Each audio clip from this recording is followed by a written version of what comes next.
नमस्कार दोस्तों, स्वागत है आपका हमारे यूट्यूब चैनल पर। आइए हम बात करते हैं सबसे बड़ी अपडेट बोट अल्फा और माइंड क्रिप्टो के ऊपर। क्यों जितने भी लीडर्स हैं पूरे इंडिया से सारे के सारे दुबई पहुंच गए हैं और उसके पीछे का क्या रीजन है। सबसे बड़ा रीजन आप सभी को पता ही है। अभी जो 2-3 दिन पहले कंपनी के ऑनर लविश चौधरी, उनकी तरफ से जो अनाउंसमेंट हुआ माइंड क्रिप्टो के अंदर, उन्होंने क्लियर कहा कि भाई जो विड्रॉवल है वो देना मेरे लिए मतलब एक साथ सभी को पॉसिबल नहीं है। और उसके रिगार्डिंग उन्होंने बहुत बड़ा गेम खेला। उन्होंने क्लियरली कह दिया लीडर से कि भाई जो पैसा जितना भी माइंड क्रिप्टो में पड़ा हुआ है ऑटोमेटिक बाय डिफॉल्ट सारा का सारा अपना शिफ्ट होगा न्यू प्रोजेक्ट के अंदर। अब सबसे बड़ी दिक्कत क्या हुई, उस टाइम में जब अनाउंसमेंट, कुछ ही लीडर्स अपना वहां पर थे दुबई के अंदर, तो उन लोगों ने बहुत चर्चा करी, बहुत सारी बातें हुई कि भाई ये बहुत ज़्यादा दिक्कत होगी हमारे साथ में। जितने भी इन्वेस्टर्स हैं जिनकी आईडी हमने लगवाई थी वो सारे के सारे अब हमारे घर पर आना स्टार्ट हो जाएंगे। तो उन्होंने क्लियर कहा कि भाई मैं ऐसे तो हो नहीं सकता कि 100, 50, 200 लोगों का पैसे दे दूं। दिक्कत ये आएगी कि इन सभी का विड्रॉल देना मेरे लिए एक साथ पॉसिबल नहीं है। तो उसकी वजह से जितनी भी दिक्कतें हुई, अब सारे लीडर्स एक साथ इकट्ठा हो गए और जितने भी लीडर्स का नेटवर्क था उन सब ने कहा कि भाई अब हम दुबई ही बैठते हैं जब तक इसके ऊपर प्रॉपर तरीके से अपना डिसीजन नहीं हो जाता। कि भाई डिसीजन इन द सेंस कि ये कोई सॉल्यूशन नहीं है कि आप न्यू प्रोजेक्ट में ट्रांसफर कर दोगे पैसे को, आपको कुछ ना कुछ तो देना ही पड़ेगा। और उसी रीजंस की वजह से अब सारे लीडर जो कम्युनिटी है वो ओवरऑल इकट्ठा हो गई है, खाली कुछ लीडर्स को छोड़कर। दोस्तों उससे पहले अगर आप चैनल पर पहली बार आए तो प्लीज वीडियो को लाइक और चैनल को सब्सक्राइब जरूर करिएगा। आइए हम टॉपिक पर वापस आते हैं। अब बात ये आई कि उन्होंने अनाउंसमेंट किया कि अब लीडर्स ने पूछा कि भाई आप न्यू प्रोजेक्ट में शिफ्ट कर दोगे, उसमें रिटर्न का कैसे रहेगा। उन्होंने सिंपल कहा कि मैं 2.5 से 3% के आसपास रिटर्न दूंगा और 3% रिटर्न ये भी 3 महीने चलेगा, फिर हम उसके बाद देखेंगे क्या फर्दर आगे क्या करना है।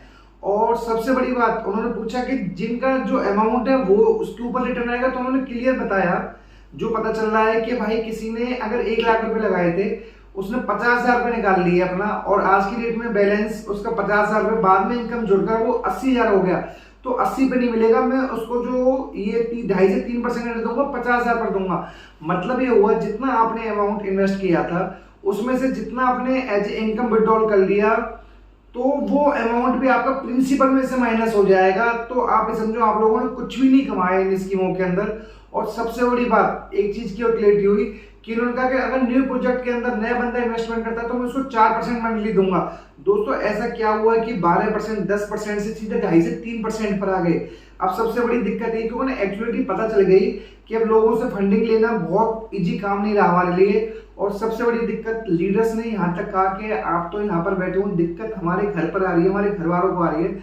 जितने भी इन्वेस्टर्स हैं जिनकी आईडी लगे वो सब हमारे घर पर आ गए, एक नहीं आ रहे, 100, 200, 300 लोगों का ग्रुप आ रहा है। और सबसे बड़ी दिक्कत ये हो रही है हमें कि हम अपने घर पर भी नहीं रह सकते। तो आपको चीज का सॉल्यूशन ही निकालना रहेगा। तो अभी जितने भी लीडर्स सुनने में आ रहा है वो सारा का सारा नेटवर्क पूरा दुबई में बैठा हुआ। क्लियरिटी ये पता चलेगी क्योंकि ना बोट अल्फा और टीएलसी सब स्कीमों का डर लग रहा है। जितने भी लीडर्स, सारे लीडर्स अब इकट्ठा हो गए हैं। अब दिक्कत यही है दोस्तों कि पता चलेगी कि किस हिसाब से ये फर्दर आगे और अपना इनकी स्कीम का क्या होता है। पर एक्चुअलिटी की बात करें तो इन्वेस्टर्स इतने ज्यादा परेशान हैं, उन लोगों के इतने नेगेटिव कमेंट्स आते हैं कि भाई इतना हमने पैसा उठाया था, हमें 5%, 6% पे देना है। किसी की 30,000 रुपये सैलरी है, 40,000 रुपये सैलरी है, उसमें 10 लाख रुपए के लोन ले लगे, 20-20,000 रुपये की EMI जा रही है, वो लोग कैसे करेंगे। और सबसे बड़ी बात कंपनी ने एक चीज और कहती है कि हम 2.5 से 3% का रिटर्न देंगे। 3% के रिटर्न में कब तक देंगे, 2 महीने, 3 महीने, 4 महीने, उसके बाद तो बस यही काम हो जाएगा। ये भी इन्होंने 2.5%, 3% का क्यों सिलेक्शन किया है, इन्हें पता है कि 3 महीने, 4 महीने पैसे देंगे, पब्लिक शांत हो जाएगी, ऑटोमेटिक काम हो जाएगा। पर दोस्तों यहाँ पर सबसे बड़ी दिक्कत यही हो रही है, जो लीडर्स भी हैं अब वो भी परेशान हो गए हैं। खाली अगर हम बात करें कुछ पार्टिकुलर लीडर्स ऐसे हैं जो लविश चौधरी के फेवर में, बाकी सब इन्वेस्टर के साथ हो गए। अब सबसे बड़ी समस्या ये है कि जो 2.5 से 3% का इन्होंने कहा है कब तक स्टार्ट होगा और कब तक चलेगा, उस चीज को लेकर अब सबसे बड़ी दिक्कत है इनके माइंड क्रिप्टो। तो ऑलरेडी इन्होंने कह दिया, बोट अल्फा हो गया, टीएलसी हो गया, जो न्यू प्रोजेक्ट है बिटनोवा, वहां भी इन्वेस्टमेंट कौन करेगा। न्यू इन्वेस्टमेंट तो उनके पास आ रही है, तभी ने पे आउट के अंदर दिक्कत हो रही है। अब सबसे बड़ी दिक्कत एक चीज और है, एक लीडर्स ने तो मतलब यहाँ तक कहा कि आप जो कर रहे हैं कि आपसे जब हमारी इनिशियल बात हुई थी तो आपने अलग अलग कहा था 10%, 12% रिटर्न दिया, अब तो आप वो पैसा भी वापस नहीं कर रहे। उन्होंने क्लियर कहा कि भाई मैं नहीं कर सकता, मेरे पास नहीं है इतना, मतलब दिक्कत हो रही है मेरे को जो है दोस्तों। उस वजह से अगर हम बात करें, जितनी भी वीडियो जो यूट्यूब पर बन रही है उन सब के अंदर जितने भी जिन लोगों की आई है वो बहुत परेशान है। सभी लोग ये कह रहे हैं कि मैंने किसी ने कार बेचकर, किसी ने अपने घर पर लोन लेकर इन स्कीमों में पैसा लगाया और किसी ने रिलेटिव से पैसा लेकर, तो उस वजह से बहुत ज्यादा समस्या आ रही है। पर देखते हुए आने वाले हफ्ते में क्या डेवलपमेंट होती है और क्या न्यू अनाउंसमेंट आती है। दोस्तों ये वीडियो एजुकेशनल पर्पज से है, अगर आप कुछ भी इन्वेस्टमेंट करते हैं तो अपने फाइनेंशियल एडवाइजर से जरूर कंसल्ट कर लें। और दोस्तों आप सभी से रिक्वेस्ट है, अगर आप चैनल पर पहली बार आए तो प्लीज वीडियो को लाइक और चैनल को सब्सक्राइब जरूर करिएगा। Thank you so much.